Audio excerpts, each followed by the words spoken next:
Hello and welcome, if you're very lucky, to your bi-weekly dose of Not Without My Sister. Today we're going to take our current affairs approach to a couple of interesting articles that we've read. I'd like to welcome my guest, Rosemary McCabe. How are you, Rosemary? I'm great. Thanks so much for having me. No worries. It's great to have you here. When you say bi-weekly, do you mean twice a week or every 2 weeks? Please don't interrupt me. That's Sorry. not what guests do. That's constructive overlapping. I'm your host, Beatrice McCabe. I have today with me in studio, like I already said, Rosemary. She's really great and agreeable, not annoying me at all. No, I was also called out for being annoyed by you. I'm like, how can I mean, honestly, I don't take these comments personally, but I do. I mean, how can I be criticized for the fact that you're annoying me and I hence am annoyed? No, I got it. I was like, maybe I was having a bad week that week. I get it. Because you're never annoying. You're a ray of sun. I think the word you're searching for is sorry, Rosemary. No, I'm sorry to the listeners that I came across that way. You're grand. You didn't even notice. Excuse me, I did. I wrote that comment myself. Can you imagine?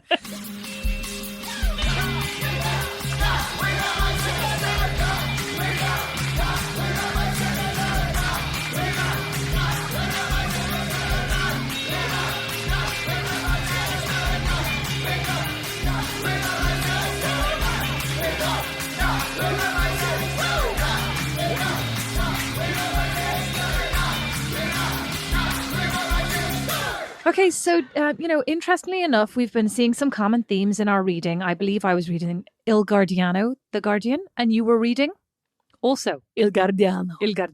Also The Guardian. Gorgon.co.uk. Actually 200 years old, I saw. Interesting. And then I saw that there was some documentary on the BBC that was pulled because The Guardian came in and said, are you sure you have your facts straight? And they then pulled their documentary about cryptocurrency, apparently. There was some young up-and-coming billionaire who said he'd made his fortune from cryptocurrency, and The Guardian apparently questioned the veracity of this claim, and the BBC immediately pulled the documentary. Yeah. Good.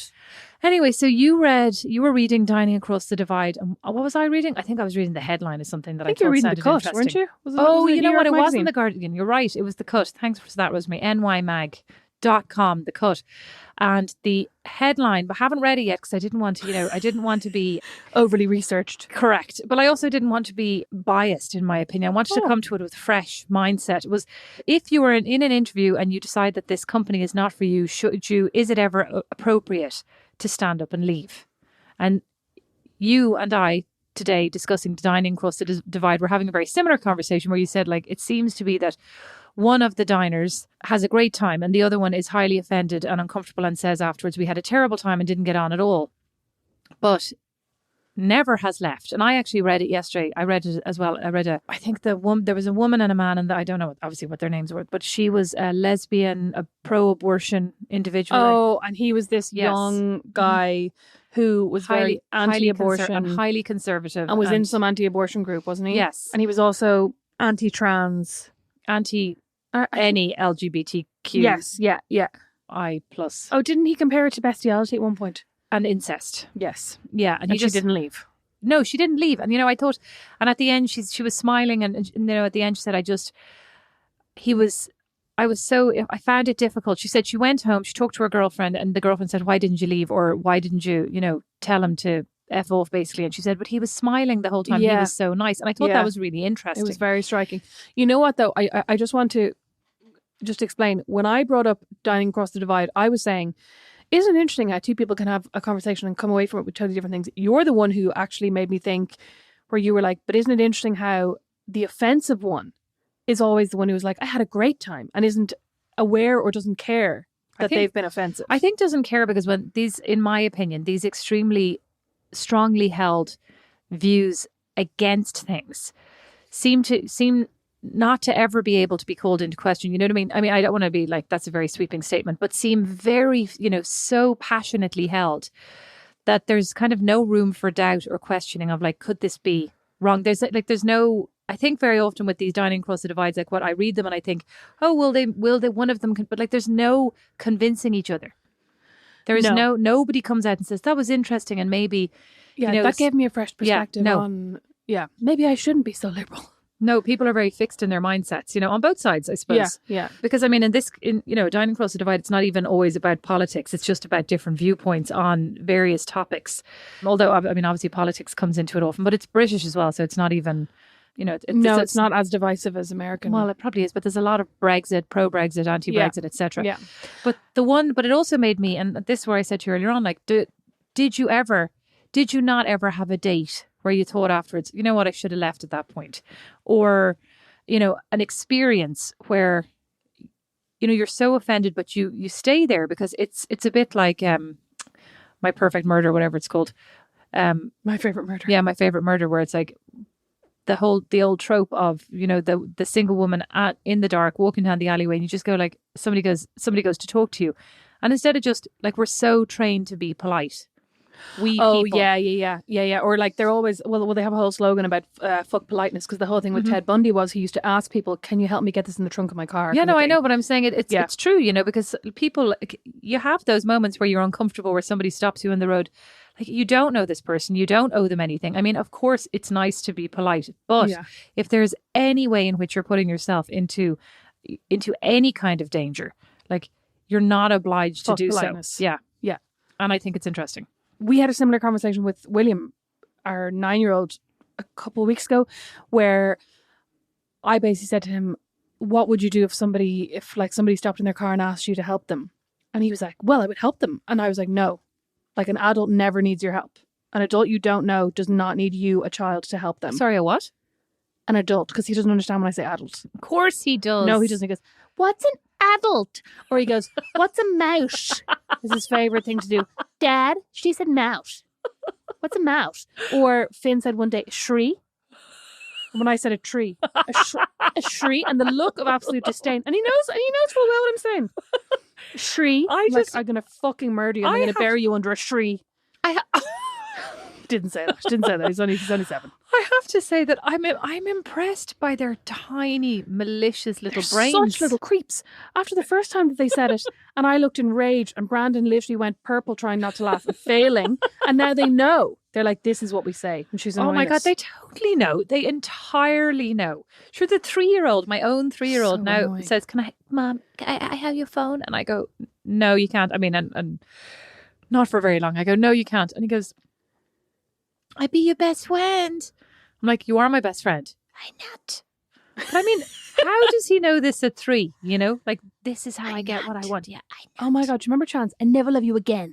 He used to say that all the time. You'd go like, Chance, put that down. I never love you again. I'm like, okay. Such psycho. Yeah. Oh my God. Okay, so have you? I've been on. I'm just going to say I've been on plenty of dates. No, I've been on plenty of terrible dates. Can we take it back a second though? Have you ever walked away from any conversation? Sorry, that's what I'm about to say. No, but like not just a date. Stop interrupting me. Oh, stop interrupting Constructive overlapping. Stop constructively overlapping with me. It's fine. Feel free to CO. That's a good one, right? No, of course I haven't. Have you? I mean, Don likes to walk away from me. Oh, Don's good at that. I mean, he's not good at it. Oh my God. I have an ex-boyfriend. I won't tell his name, but let's just say it rhymes with Shmeem, who used to... I was like, that doesn't... I was like, Stephen doesn't rhyme with Shmeem. Oh, you idiot. God's sake, yeah. Whenever we had an argument, he used to storm out of the room. Drove me mad. Yeah, but that's not the same, right? No. That's like... That's because I was going to say that about Don. Like, it's not the same. It's still extremely annoying because it also makes everything into a bigger deal than it actually is, but it's not. So that's a different conversation. But this is like, have you ever actually thought to yourself, I'm not engaging in this conversation because I'm offended and like I don't need to sit here listening to this. Like, it's not my job, number one, to educate you, right? Or maybe you are educated and I'm on the wrong side of the argument, but like, we're not I'm not enjoying this. It's not helpful to me. No, or like you're being deliberately like offensive and intrusive, and I don't want to listen to this. As they say in America, you're not filling my bucket, and I'm leaving. Like, I'm a grown up, and it's my prerogative to leave if I wish to do so. No, of course I haven't. Have you? No, and now that you ask me, I'm just thinking of all the times that I should have. Like, I'm getting annoyed. So I'm like, oh my God, I should have then, and I should have then. Well, give us an example of where you should have. Well, I have a feeling you did leave a couple of things. You have left a couple of things in your life. Okay, so there was one time, right? I got a job at Dunn's. I think I've told this story before. And there was so basically, I got this job at Dunn's when I was in college, and I was like, great, because they paid quite well, right? It's a perfect part-time job. And then they were like, come in for our 3-hour induction. And I was like, what? Induction? No, actually they said, come in on Tuesday night for induction and to get your uniform or something. And I thought it would be like 10 minutes going, here's the locker, here's where you check in, here's your uniform. So I'd never, like any other job I'd had, that's what it'd have been. This was like a 3 hour, we're going to start at 6, we'll take a break at 7:30 and we'll go on until 9 and we're going to do this and this and we're going to go through health and safety and we're going to go through this and we're going to go through that. Were there snacks? I think there were probably going to be. I didn't get to the snacks part because I left after about 15 minutes. Was there wine? No, there wasn't wine. If anything, I'd say there was water. Probably some Ribena. There probably was Ribena or like red lemonade. TKs. Remember that? Anyway. So we sat down and I already was raging because I was planning on playing Grand Theft Auto with those boys I fancied down the hall. Down the priorities. Down the corridor, yeah. So sat down and they started talking about how every night before you leave, they're going to go through your bag and go and empty out your pockets. And they do this every night and blah, blah, blah. I was like, because I'd never had a job like this before. And they were really kind of pushing it home. Like, we do this to everyone. Like, we just trust no one. Like, you know, this is equal opportunities, you know, like even the managers, even this, even that. And I was like, this sounds awful. And then they start talking about other awful things I can't even remember. Like, just. I take it you're not looking for a job in Dunn's in your future. No. Well, they just started talking about it. Sounded like a lot of hard work, Beatrice. That wasn't really what I was there for. I'd say that's now what it was. that just is the crux true. of it. Because I mean, at the end of the day, that sort of practice is pretty standard in a lot of retail. I know, and I had get-ups. worked in a few different retail shops, and where it never had never happened, but they've been smaller boutiques, you know. Anyway. Oh my God, go Not on. Dunay's boutique, but at different boutiques. Anyway, I was just like, oh, this is a very long night. I really didn't like the one given the presentation also just seemed very like not nice. And I was like, this just seems awful. It was giving me a bad, you know, it was like giving me a bad taste. Oh, so this was the interview that you did say, this isn't a good fit for me and I'm leaving. No, but what I'm saying is it's akin to that. You said, this isn't a good fit for me. So they're going to expect me to be highly professional. They want to make sure I'm not stealing. And they're going to expect me to do some work. And tonight they're asking that after I'd worked in the cheese shop and I was like, they're going to notice if I steal the Parmesan. And they're tonight, going to know. they're I never expecting me to Parmesan. work for free, basically, right? Yeah, they expect me to put in 3 hours for free. 3 hours of my time for free. But anyway, sorry, just to clarify, this is after the interview, so I'd already been offered the job. So this is I know, I'm saying it's akin to yes. I keep saying article, but in fact, I just read the headline. After this, I'll be doing my due diligence. It's and akin reading to the this article. headline that Beatrice diligently and thoroughly read. So anyway, I then put up my hand and I said, excuse me. I was like, sorry to interrupt. I remember almost word for word and I said, I really, to be honest, I don't think this is going to be for me and I don't want to waste any more of your time. So nice. I'm just going to leave. Yeah, I thought so. And she said, excuse me? And I said, I don't really feel like this is going to be for me. So a good fit, just like the headline. Yeah. And I said, so, you know, I think I should just not waste any more of your time. And she went, what did she say? How so?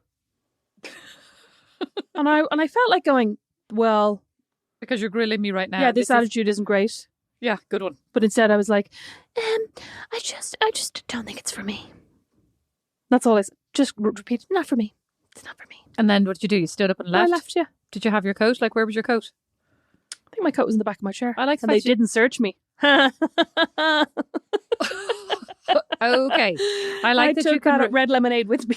Oh my God. I like that you can repeat. I can remember verbatim what I said. Where was your coat? I don't know. Okay. I'm now wondering if your memory is exactly all you say it to be. My coat wasn't the important. The important part was that I took a stand and I meekly said, it's not for me, over and over and over again. So until she let me go. Okay. So anything else that you've ever done where any person, any conversation that you've ever walked away from that was, you know, just stressing you out? I've tried to walk away from conversations with you, but you never let me. No.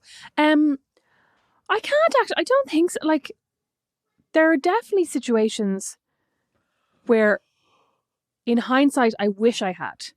Go on. You know what I mean? Well, give us an example. So I'm thinking about kind of work examples. Yeah, go on, give me one. Oh, yeah, the one where there was a comment about your leggings. But anyway, no. I mean, because I shouldn't have walked away from that. I should have just. You should have walked slowly in your leggings away from that when you were told that leggings were not work appropriate. Okay, basically, clothing. So what happened was I was at the gym at lunchtime, came back to work, still in my gym gear, started eating my lunch in the kitchen, and was going to change into my gym gear before the workday began again at 2. This is at like 1:45 or something. So I'm just going to eat something really quick and then I'll get changed. And my boss walked out of their office and they said, "What the fuck are they?" And they were like, "They're chicken drumsticks." What do you mean? They're pieces of chicken tikka masala left over from my takeaway last night. And they said, "What the fuck are they? What the fuck are they on your legs?" And I said, "Leggings." And they said, Like, do you know what? Even just answering that, it should have been like knees. Like, the fact that you had to answer that is just a problem. Like, oh, you know what? I did read somewhere, though, yesterday, because I should have said holograms, I'm actually naked. Oh, that'd be amazing. I watched the new Body Paint. I watched the new Netflix Reacher series. Did you watch it? I meant to tell you. I meant to tell you about it. Jack Reacher. Actually, 6 foot something. What? Yes. Yeah. Forgot to tell you. Watch the whole thing. What the whole thing? You forgot to tell me. How many days have you been sitting on this for? About 2 weeks. I forgot to tell you. What's it called? Reacher. It's literally in the banner. Like, how does it not advertise to Sorry, you? I haven't even been looking at the banner. I've just been going straight to Sweet Magnolias. Okay, well, anyway, I watched the whole thing. It was enjoyable. At least he is 6 foot something, right? Like a very tall individual. And Does he have a clock in his head, though? Yeah, lots of skull crushing. And he very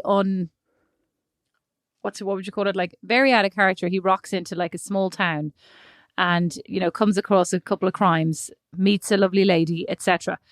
And he's interacting with the local police force. And he says something like, fuck this or whatever. And the chief of police or the head of the police department says, did you know that cursing is how a feeble mind compensates for its own febrility or whatever?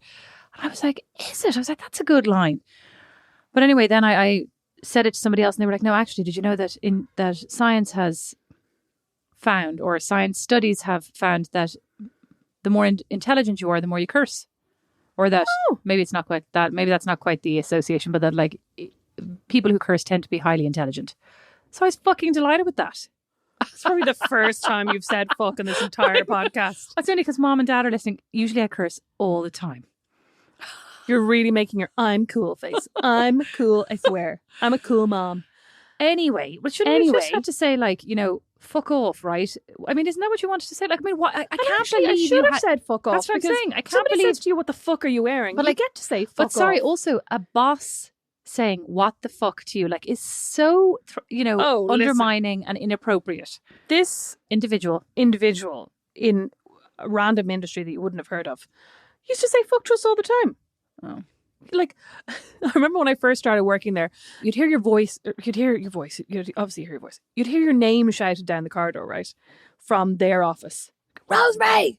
And I remember when I first started, I was like, I'm not going anywhere until they come in and say, Rosemary, can I have a word? But they just keep shouting your name over and over and It's over like again. The kids. And then eventually somebody would be like, we'll just fucking go in. So you go in and they'd have something on their desk and they'd go, what the fuck is this?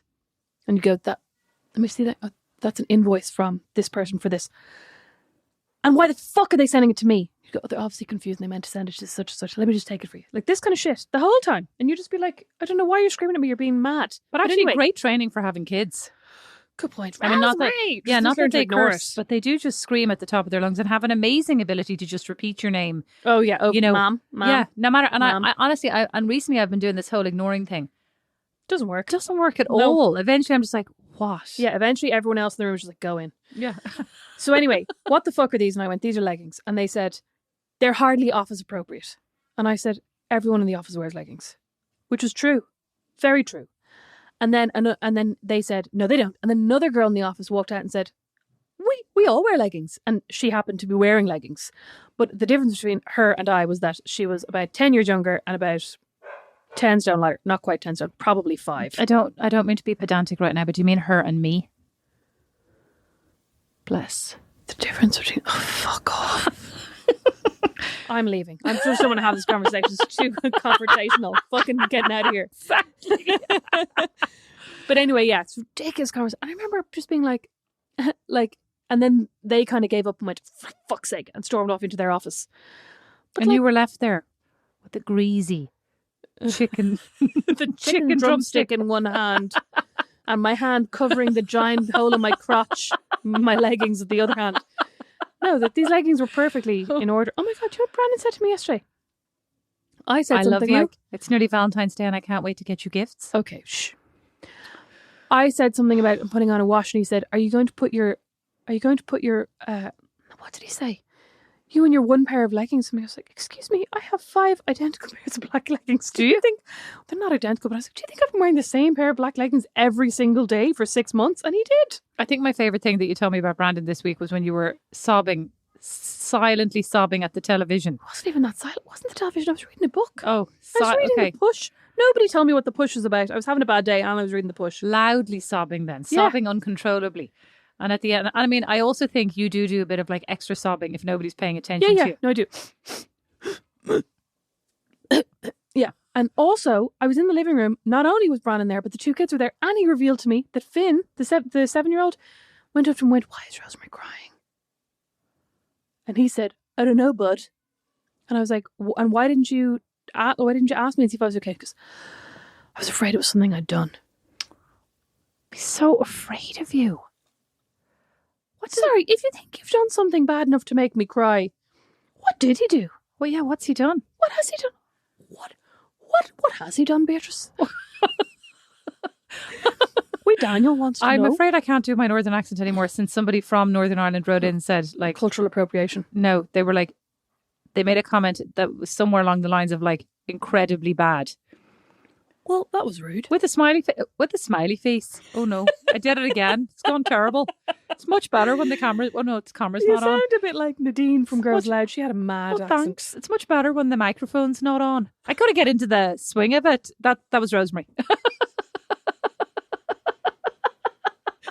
Anyway, should have walked away from that. I remember I had another conversation. I've told the story, haven't I, about how I had a really bad migraine at work one day. Yeah, it's really bad, like that you really have very few relevant stories. Okay. And I went over to my boss and I was like, "Hi." Oh, yeah, because they've been on the phone.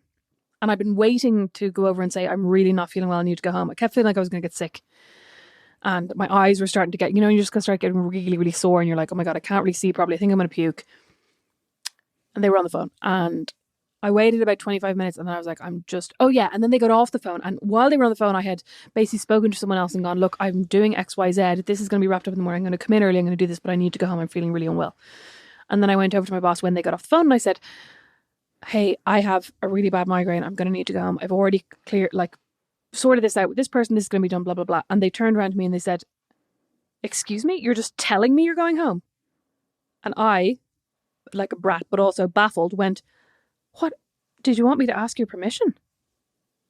Which I suppose was a bit cheeky, but also was a bit cheeky if they were my teacher. You know what I mean? When they're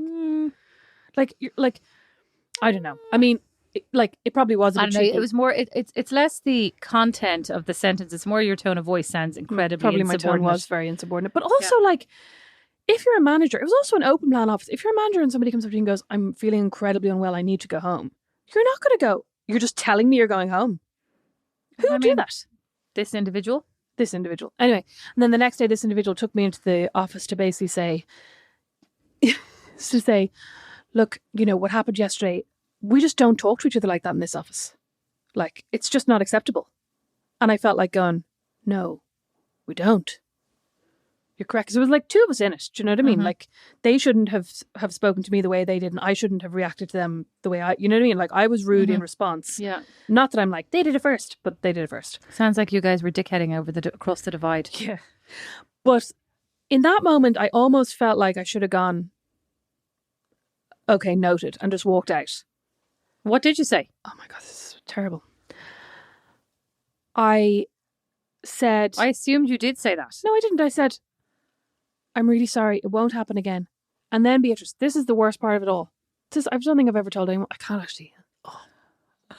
What? It's so weird. It's so weird. It's honestly like a moment out of Fleabag. I got down on one knee and I said, "Your lace is untied," and I started to tie their lace. This cannot be a true story. This is a true story. I literally went, "Oh, let me get that," and I knelt down and I began to tie their shoelace because I noticed that it was untied in that very moment. It was the single most bizarre moment of my the single most bizarre reaction. I should have walked away 5 minutes before the shoelace, and then that would never have happened. Absolutely baffled right now. I don't know what to say. Really uncomfortable now. I'm really sorry. I should never even have brought that up. I'm really sorry I said that. Maybe we have to take this out. I don't know if I can put this out in the world. I actually feel more sorry for this poor individual who was talking to you and then right in front of them you got down on one knee and started to tie their... I feel like I'd be just going hands off the shoelace. And then I went, weird. "Actually, this is a bit weird." What? And they said, Yeah, it is. And I stopped. Made it even worse. Beatrice, no. I can't even. Why did you not just at least finish up with a nice bow, double knot it and leave? This is weird. I should have taken out a lighter and just melted the laces together. Did I ever tell you about, I should have, on the school bus when I was about 10. So we got this, did you get the school bus? I had to get, why did you not get the school bus? Because Mom was working in the Neener by the time I was in Mom school. had made sure that she was available to chauffeur you around. But I was sent on the school bus, where Mother knew I was terribly bullied by an individual who was on the school bus before me and obviously dropped off after me. And my life was a torment, a living hell, may I say. And this individual, who was rather rotund themselves, how do you say that? Who themselves was rather rotund. Who themselves was. Is that correct? Anyway, I don't know why I'm so obsessed with the grammar today. Who was also fat. Yeah, who was pretty chubby. I'll say who was pretty chubby. I mean, we were kids, so I wouldn't say. Actually, he was very, very, he was very bit like Billy Bunter, right? So Billy Bunter, anyway, every day would go, fat, that's a very old fat, reference. so fatty, fatty, fat. So, I mean, you get the gist. To you? Yeah. From the minute I would get on the bus to the minute I would get off the bus. And I remember this particular day, he was shouting something at me and I was like rushing down the bus, trying to get away from him, like all flustered. And it was a big, it was one of those, it was a single decker, but like it was pretty high. There were the steps up to it, and I got a coach, mm-hmm. yeah. And I got down and I was at the dual carriageway and I got down and saw Mom, was crying, saw Mom, I was like 9 maybe at this point, saw Mom on the other side where she used to wait for me with the car. We're like, how fucking dangerous. She used to wait on, why didn't she park the car and cross, like as the grown-up adult, cross the 2 lanes. Back with you. To cross, no. 4 lanes, Beatrice. Yeah, the 4 lanes. No, she'd stand on the other side and go, run, fatty. No, she didn't. But that's what she was asking. Anyway, she was on the other side and I went to run. I saw the gap in the traffic and I went to run and my shoelaces had been tied together by Billy Bunter. And I did a face plant. Yeah, nearly died, Rosemary, and the car is coming very, very speedily. Luckily, we're far enough away that I could stand back up and like retreat to the bank. Oh my God, that is awful. Literally nearly died. I could be dead right now. I could have been killed that day on the dual carriageway. And how would Billy Bunter feel about that? Probably fine. I don't even think Mom called the school to complain. She was not my advocate. No. I think Mom's just like... She was your advocate. She was always calling the school to give out on your behalf. Was she? Mm-hmm. About what? The time that the teacher gave you 100 lines to... Oh, for misspelling a word I spelled correctly. Yeah, because the teacher didn't know how to spell lightning. Lightening. And she sent you... Actually, but the thing that I think is just this is so Mom. She goes, well, I called the school and I said, listen, she got 100 lines. I must not. What was it? I must spell lightning correctly or something. Oh yeah, and I had to write the word wrong 100 times. The incorrect word 100 times. So you corrected and said, actually, excuse me, teacher, lightning doesn't have an E in it. And the teacher said, you mustn't interrupt your teacher. And gave you, and gave you 100 lines to write, spelling the word like lightening. And so Mom called the school and said, listen, she's been given 100 lines to write. And I said, and so did she not have to write them? Mom's like, no, I gave her the 100 lines to write anyway. Misspelled because you interrupted the teacher. So she was all about so maybe she wasn't an advocate for you. She was an advocate for... She wasn't an advocate for anyone. She was an advocate. She was a grammar advocate, just like me. She's a live and let live her. She's just like, you'll be grand. Yeah, you'll be grand. Did it kill you? I was about to say, did it kill you? Are you dead? Well, it could have. I mean, those shoelaces, did it kill you? Almost. Like literally almost. Okay, sorry, back to the point. Oh my God. Yeah, sorry, I distracted the fact from your most embarrassing moment of your life. I can't even cope with Should have walked away before I started tying the laces. But I feel like this is it's so weirdly intimate is the part that I find disgusting. Weird. It was such a weird, there was a weird dynamic. I mean, like I just can't imagine if somebody that I was giving an official feedback, dressing whatever, down to, got down like on one knee with their head bowed and started messing around with my shoe, I'd be like, this is so uncomfortable. You'd be having PTSD, be flashing back to Billy Bunter. I would. Not again. No, I didn't see Billy Bunter doing it. Oh. So if I looked down and suddenly found that somebody was tying my shoelace, that would be Billy Bunter. Or if I just turned around and fell flat on my face, that'd be a Billy Bunter. But oh my God. What if it was someone else and you're just blaming him all these years? It wasn't. It was him. He was delighted. He was pressed his little stubby nose up the back window. Oh yeah, you're going to choke on that tea? Better swallow that, please. I'm fine. So the vision of the stubby little nose got me. I can't even cope with that. Well, I I don't think I've ever. I mean, I stayed with a boyfriend that I actually genuinely was like, I think I hate this guy. Like, hate. Yeah. And you you walked down on the street when that guy asked you to walk down. Remember, he was like, you're too tall. Yeah, but that was the beginning of the date. I know, you shouldn't have gone on the date, as I'm saying. You should have walked away at that point. Oh, yeah, but I mean, I didn't need to because then he skedaddled. He went in to buy us drinks allegedly and then disappeared out the other side of the bar. I was so, absolute arsehole. That, you're right. I mean, that is one of the moments where I'm like, why was I sitting there being so polite to this guy who was so rude to me? And then also like, you know, final nail in the coffin, he then ditched me. How annoying. Oh. Yeah. You know? Okay, what else? Has anybody ever walked away from you? There's a different one. Has anybody ever said like, sorry, this, oh yeah, they have. Sorry, this isn't for me. Sorry, I told you we'd have a great time, but sorry, this isn't for me. No, that was a text message. What? I told you we were in love, dying to meet you tomorrow, but now I decided actually we didn't have any chemistry. Wasn't that like a oh, shut up. He didn't say we were in love. He just was like, I think, what did he say? He said, I think you're the soundest person I've met in ages. And then he said, I've just listened to 3 episodes of your podcast. It's hilarious. You should be a comedian. What? These were all the texts he sent me the night after our date, Beatrice. Was this your other podcast? Yeah. Wasn't even very funny in that podcast. Fucking. But I mean, it was very earnest. It was very serious, like serious topics. But there were some bits that were funny. I must go back and I must miss them. I remember I interviewed Anna Shields McNamee, who's a playwright, and she'd written a play called My Dad's Blind. And I was like, we were talking about her dad, and she was like, I was like, do you ever lie and just like tell him that you're like 6'2"? You know what I mean? Or that you're like you look just like Catherine Zeta-Jones. Oh, gas. I get it, yeah. Yeah, that was funny. Hilarious. And she said no, but that she did often slag her sister. Like if she and her sister were having a fight, she'd be like, well, Dad's never even seen you. Her little sister. Because she was born after the dad went blind. It was awful. Oh my God. You're allowed laughs. It's her joke and it's her blind dad. That was my other podcast, How to Be Sound. You can listen to that wherever you listen to it. Well, I'm going to go back and listen to it because I missed all the funny bits when I listened to it first time.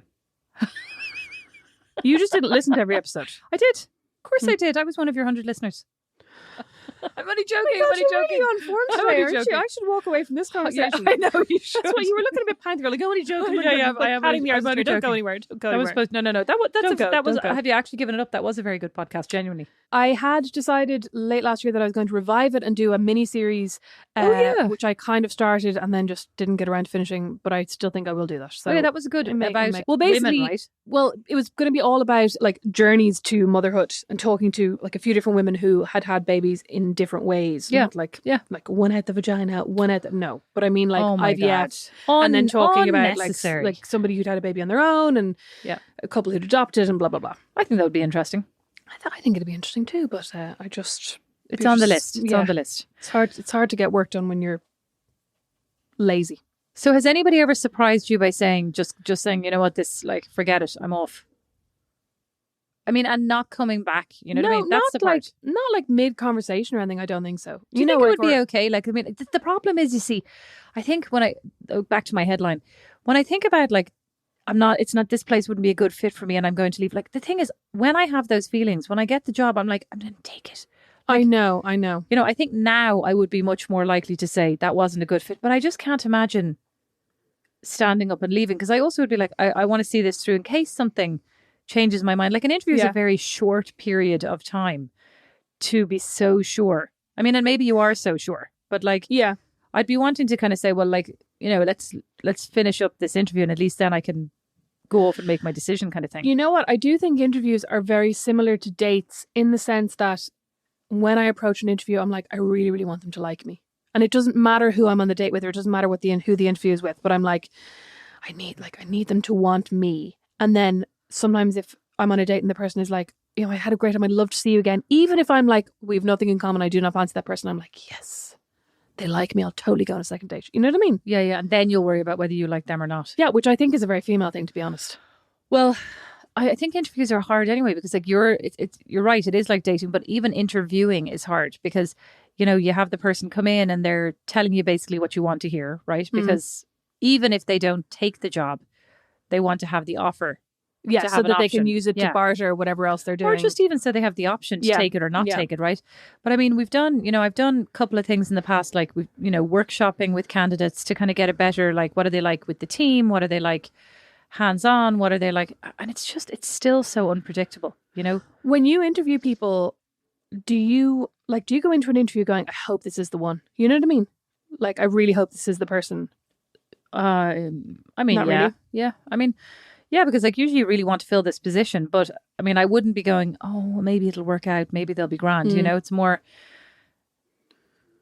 it's just hard to tell. Like it's usually, are there any major red flags or tells, you know, like does the person kind of talk in the singular the whole time? Like, you know, I. Oh, you know, do they not talk about teams? Do they not talk about like solid examples of things? More like, oh, I like to, you know, elevate the level of the work versus like, can you give me a couple of examples? I always find that really hard though. You know, when people say, can you give an example of like a challenge you faced in work and how you overcame it? And I always go completely blank, even though I know I'm going into an interview. I know these questions might come up, but they're also kind of nonsense. Like, because nobody, you know, everybody kind of goes, well, you know, what would you say is probably your, you know, what weaknesses would you have? Oh, well, I'm really a perfectionist, you know, like this nonsense. Yeah. Like, what are you supposed to? You're supposed to say like, well, my timekeeping is really bad and people find that really annoying. Well, you know what? Nobody's going to say that.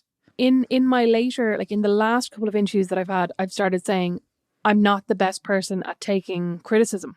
And I know that, and it's something that I'm trying to work on. That like when people criticize my work, I find it really frustrating because I'm frustrated that I'm not doing it right. Do you know what I mean? Mm-hmm. But that like I get pissed off, and I'm not pissed off at having got the feedback. I hope you don't say pissed off. No, I don't say pissed off. I'm like, but I'm not annoyed at having got the feedback. I'm just annoyed with myself that I'm not getting it. You know, which I mean, maybe is like I'm a perfectionist. Yeah. But it's also kind of going, you know what? Like, I'm not the person who's like, thank you so much for that feedback. Like, I do look annoyed.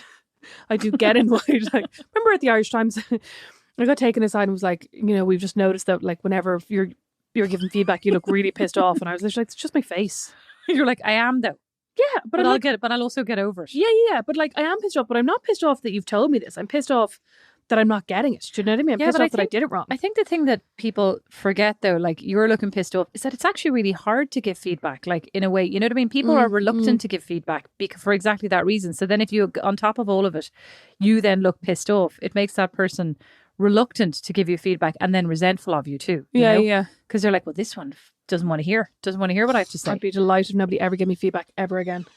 If you could go back in time and pick one, I mean, I would obviously go back and not tie that lace, right? But if you could pick one example where you just wish you had stood up and gone, this isn't for me, but it was like a job or a conversation or a date. I think it's the guy that I dated that I knew I didn't fancy. It's a different guy. Different guy. That I met him in a bar with Julie in Paris, and she like went off and snogged his mate, tall, good looking, sort of Swedish looking tall guy. And I went and snogged, like, I didn't snog him. I agreed to go on a date with the less attractive of the two. Think like Robin Williams with a very floppy fringe, age 30, right? And I think Robin Williams was kind of attractive when he was no, like angry Robin Williams then, right? Like just very kind of black, greasy hair. Robin Williams as Mrs. Doubtfire. Yeah, I mean, I really just shouldn't have done this, right? And then he called me up and said, do you want to go on, do you want to meet on Saturday? And I was like, okay. And he goes, well, I live over here like an hour and a half away. Meet me here at this park beside my house. And I was like, this isn't really very like, chivalrous. No. So, I mean, at that point, I should have just said, no, you know what, thanks. I can either meet you in the bar across the road from my gaff or forget it, right? Right. But instead, I'm like, well, I better go. And so you schlepped all the way out to this park. I'm never going to be leaving an interview. I'll be like sitting at the end going, just want to stay longer and have some more chats, even though I'm definitely not going to take this job. Anyway. Would you like me to tie your shoelace? Oh my God. Doesn't look very well tied. So anyway, I get on the subway on a Sunday afternoon, like it took me an hour and a half to get over to the park. He then sits in the park where he hadn't brought any food, nothing, no wine, nothing. He sits in the park like in a full suit. Oh, no, sorry. I should rewind. And then at the end he goes, well, do you want to go to my house for a drink? And I'm like, okay. Instead of like what I really want to do is like, no, I want to go home. But no, I actually met him out of the subway. I arrived at him. I waited 5 minutes for him. And then he crossed the road in a navy suit. It was roasting. It was like, 30 degrees summer day. And he comes across her with the tiny pair of little girl's sunglasses on and his floppy hair and his eyes. Of course. And I was like, what? I said, oh, what are these sunglasses? He goes, oh, they're my daughter's. It's all I could find. Now, I didn't know he had any kids. And like, he can have actual kids. tiny girl sunglasses. Actual tiny girl sunglasses. Oh my God. And he goes, I couldn't find my own, so I just threw these on so my eyes don't get sore. Now, I should have just been like, oh, see ya. Yeah, you could have just squinted. Take one for the team, buddy. Cutting my losses here back on the subway to finish my 3-hour round trip. No, instead I go parch in the park with him. and then back up to his house for drinks and then admire his like ceramics. Oh, it was absolutely appalling. Not to be confused with Santa, who was actually a kidnapper. This is a different story. Oh yeah, different story. No. This guy was just like, he made me go through all of his photo albums. I should have just gone. He'd go through all of his photo albums of his ex-wife and his 2 kids and their house in Brittany. Sarah, stop looking at me. I know I should have just been like, the wine was in the house. You see, that was the secret. Should have gone. Should have left. Should have, would have, could have. That's why I love this song. A man could be like, do you want to come down to my dungeon in like beneath the subway of Paris? There's wine. That's not funny, like, Rosemary. yeah. That's not funny. It is actually. You'd be like, what kind of wine? I'm kind of kidding. Of course I do. Absolute idiot. You'd be like, it's actually Ribena. Oh, well, I'll try it. Anyway, the moral of the story is nobody's really good at walking away from anything, even when they should. Don't ever tie anyone else's shoelaces. That's the moral of the story. The moral of the story is never. I can just imagine you licking your lips. Oh no! Beatrice, you've taken it to an even weirder place. It's already so weird. Oh. The moral of the story is only tie shoelaces of your own relatives. Yeah, your own children or your relatives over 75. No, I meant like your relatives. They're your kids, yourself or your relatives. But I mean like even your cousin let them tie their own shoelaces. You're making this very convoluted. Oh. Don't tie other people's shoelaces. Just keep it at that. But a kid, if you're like in the workplace, don't tie not in the other workplace. people's shoelaces. Okay. Okay. Finn. If you're a manager, only wear slip-ons just in case. Thank you so much for listening to Not Without My Sister. Email us notwithoutmysis@gmail.com and let us know the stories about when you should have walked away, but hopefully didn't, because they'll make us feel better. Yes, thanks. Thanks for listening. Bye. Not Without My Sister is produced by Liam Geraghty, sound and original music by Don Kirkland, and our original illustration is by Lindsay Neilson. Not Without My Sister is a member of The Warren. As is our podcast, The Critter Shed. For more great podcasts, hop along to thewarren.ie.